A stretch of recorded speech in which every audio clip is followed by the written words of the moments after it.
Welcome back to History, Horrors, and Haunts. I'm Grim Jim, the Underteller. I don't bury the dead. I tell the stories the living forgot. My assistant and loyal servant Morty Grimsnatch, short for Mortimer, will explain. Take it away, Morty. Wild claims allege that rich, sniper tourists allegedly paid $90,000 to shoot civilians, including kids during human safari trips to Sarajevo. According to survivors, military observers, journalists, and recently launched investigations, wealthy foreign tourists primarily from Western Europe allegedly paid to take part in sniper attacks against Sarajevo's civilians during the war. These chilling claims state that these weekend warriors would be flown to Bosnia in the 1990s, where they would pay to fire on civilians from the Serbian side. Serbia has denied any involvement in the killings, but investigators believe that Serbian intelligence services were aware of the tourist trips. All details presented in this video are based on allegations currently being investigated. Nothing discussed in this video has been proven in court. From 1992 to 1996, Sarajevo endured the longest siege in modern European history. Nearly 350,000 civilians were trapped, surrounded by snipers and heavy artillery. Every step outside was a gamble with death.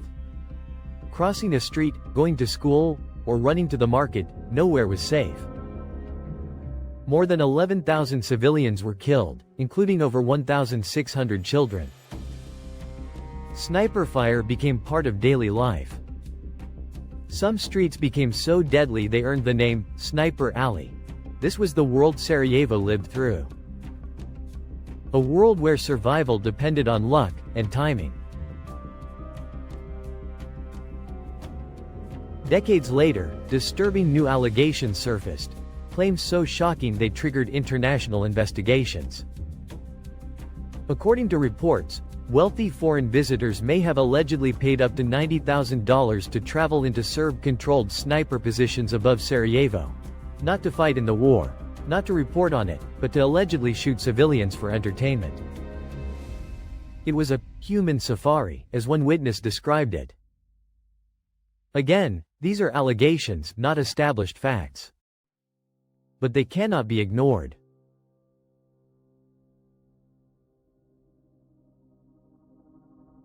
Witness testimonies collected by investigators describe a disturbing pattern. Foreigners allegedly paid large sums of money. Intermediaries arranged travel and access. Visitors were taken to sniper nests overlooking the city. Rifles were placed into their hands. And they were allegedly encouraged to fire at civilians below or sometimes at groups, for better chances. One witness called it a game for rich people with no conscience. These claims are horrifying. And they are now being analyzed by investigators who want to know whether anyone actually did this, or whether the truth has been twisted by time, trauma, or rumor. In 2025, Italian prosecutors in Milan opened an official inquiry into these allegations. Prosecutors are examining evidence such as banking financial documents, travel logs, military documents, paramilitary archives, witness testimonies, any trace of foreigners visiting sniper zones during the siege. Investigators acknowledge the challenge. 3 decades have passed. Evidence is scarce. Memories are fractured by trauma. But prosecutors insist. If these allegations hold any truth, the world deserves answers. For Italy, these allegations strike particularly close to home. Some of the accused participants were said to be Italian nationals, such as professionals, businessmen, and wealthy individuals who allegedly traveled to the Balkans for a weekend of killing. In the United States, Congresswoman Anna Paulina Luna called for an inquiry as well. If there are any Americans who have engaged in this, she said, they deserve to be charged and prosecuted. So far, no names have been released. No arrests have been made. And no identities of alleged tourists have been confirmed. But the fact that these allegations reached congressional ears shows how deeply they resonated. The first whispers of sniper tourism surfaced many years ago, dismissed by some as rumors born from trauma. Why would such allegations surface nearly 30 years after the war ended? At the time, these claims seemed too outrageous to believe. But now they're being taken seriously enough to warrant a major international criminal investigation. Investigators point to several factors as follows: declassified military archives are revealing previously hidden details. Survivors' accounts are aligning with the new evidence. Former fighters, older now, are more willing to speak. Survivors want closure. And political pressure is forcing governments to revisit wartime secrets. As one survivor said, "If people came here to hunt us, the world needs to know." Despite the investigations, enormous questions remain. Who are these alleged tourists? How many were there? Were civilians actually struck by their bullets? Were higher fees charged based on the age or vulnerability of the target? Children reportedly carried the highest value on the alleged price list. Was this a real operation or a rumor born out of chaos? And why would anyone, decades later, finally reveal it?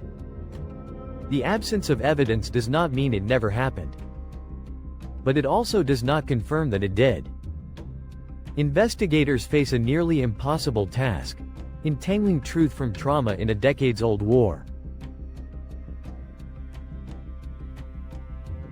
Regardless of the allegations, Sarajevo's suffering was real.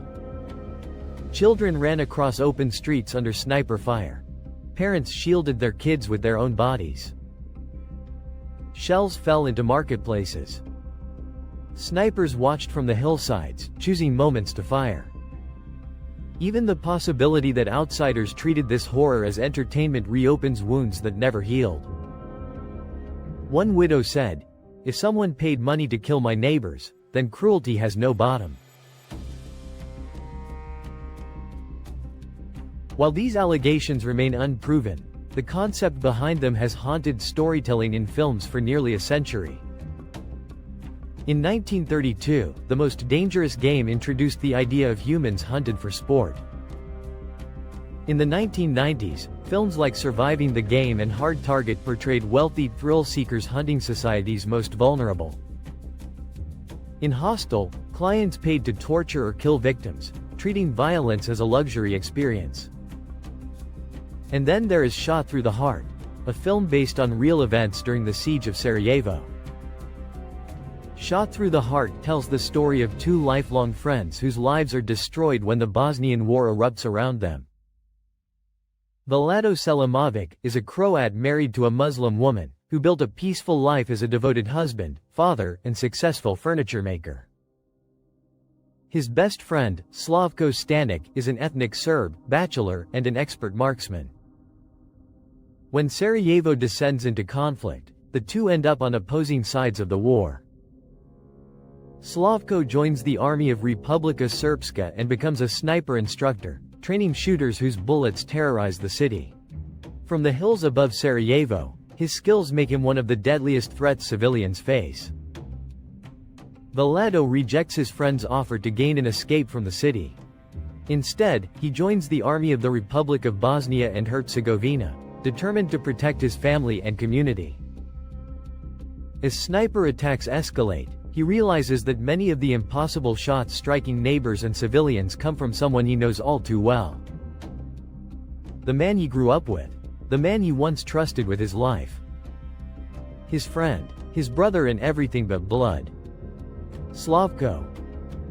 The two sharpshooters are forced into a tragic standoff, aiming at each other across the ruins of the city they once shared. In the end, only one survives. Shot Through the Heart shows not just the brutality of war, but how conflict can turn friends into enemies, and leave scars that never heal. Fiction has long explored the idea of powerful elites treating human life as disposable. And now, reality is asking a chilling question. Is truth stranger than fiction? Sometimes the darkest acts are committed not by soldiers, but by ordinary people given the opportunity to act without consequences. Remember, monsters don't always hide under beds. Sometimes they hide behind money, behind influence, behind the safety of distance and a rifle scope. These allegations may or may not be true. But Sarajevo's suffering was real.